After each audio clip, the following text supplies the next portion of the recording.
Right, good evening and welcome to the Monday edition of Vogan's European Outlook. It is the 16th of December and it was a busy weekend here on the channel. This will be a bit of a short and sweet video this evening, but do check out both Saturday's in-depth look at what and where the MJO is, a look at the stratosphere in a little bit more detail as well with regards to the strat versus the trope.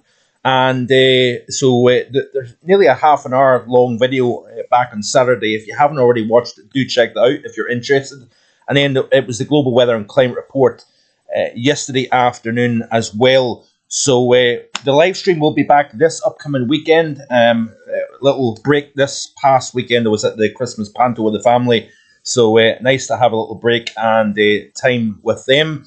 But it's back to the weather. Obviously, we've got quite a lot of dry weather across the bulk of the UK and Ireland. But up across the far north, we've got some significant rain.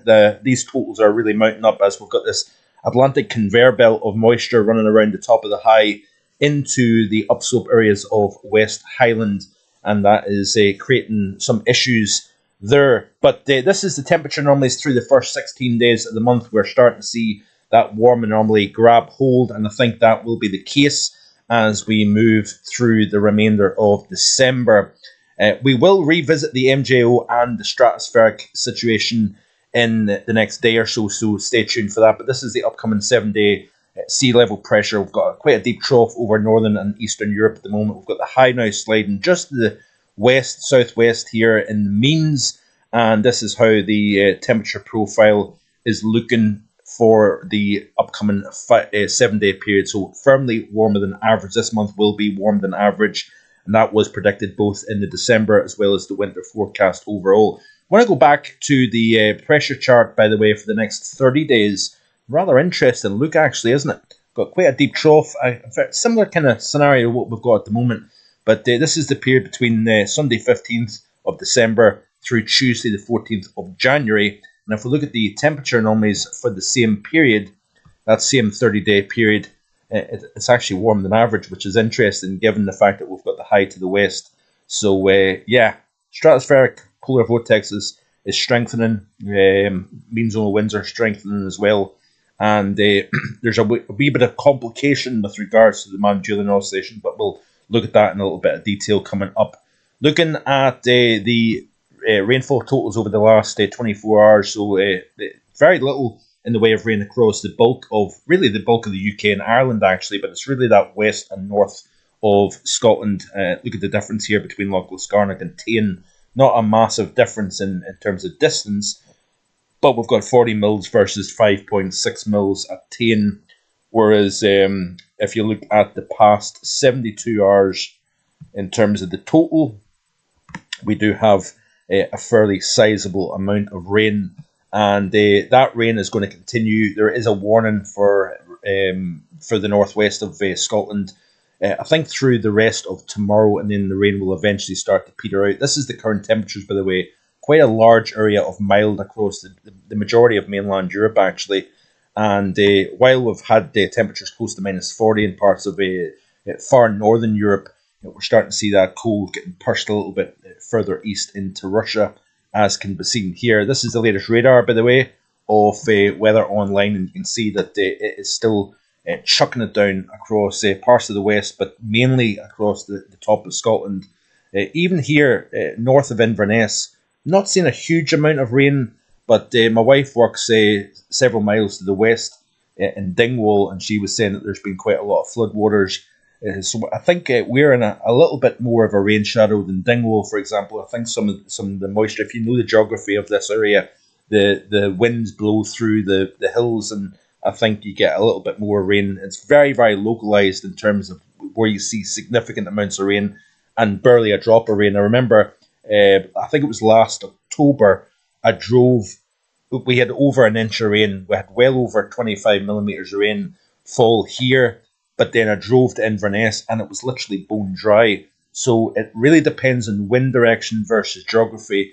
You could get some significant amounts or you could get very little at all. And obviously it's largely dry to the east of the mountains as well. This is the current temperatures looking at the UK. So if we can get the right chart, We'll see here that it's fairly mild across the majority of the country at the moment here. Yeah, we've got temperatures well in the upper single figures to low double digits here across the board, both Ireland and UK as a whole. Looking at the overview chart of the GFS this afternoon or evening, and you can see that we've got an area of low pressure starting to gather quite far to the south, if you notice here. So we've got this digging trough over the Atlantic, but then with the high to the east, southeast, you've got a south to southwesterly airflow. And then if we pull on the 850 temperatures, you can see here that we're seeing milder air getting lifted northwards during the course of tomorrow, in particular, as a 978 millibar low passes just to the west of the Outer Hebrides, as can be seen here. But then we do cool things down as that area of low pressure pulls to the east. And this is going to be the story in the run up to Christmas, by the way. Atlantic pattern firmly in control, but it all depends on the position of the low. If it's ahead of you, then we're talking, if it's approaching from the west, we've got milder air coming in from the south. Then as it exits, colder air comes in on the backside. I'll get there in the end. You can see here that we've got this purse of colder air. And this is the problem we've got in social media, Twitter, Facebook. You've got people publishing individual model runs. And quite honestly, the timing of that, it's just a complete waste of time, especially a week away. Getting messages, I'm getting people tweeting out saying, look at this here for Christmas Eve, Christmas Day, or Boxing Day. And quite frankly, the next run shows the opposite. So it's all about, we know, I'm fairly confident that the Atlantic is going to be the dominant player through the remainder of this month, more or less.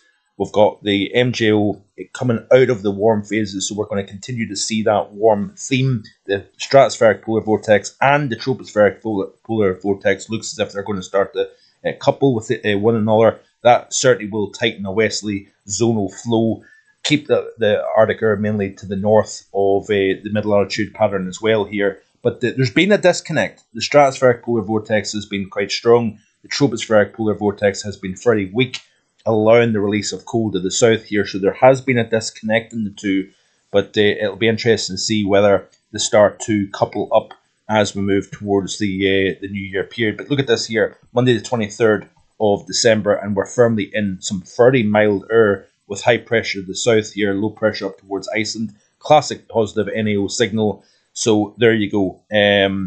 So that is it for today. We'll have a bit more on the MJO and the polar vortex in the next day or two, so stay tuned for that. Do check out the videos that were published back at the weekend. Quite a lot in there also. Like and subscribe. See you tomorrow with more. Bye for now.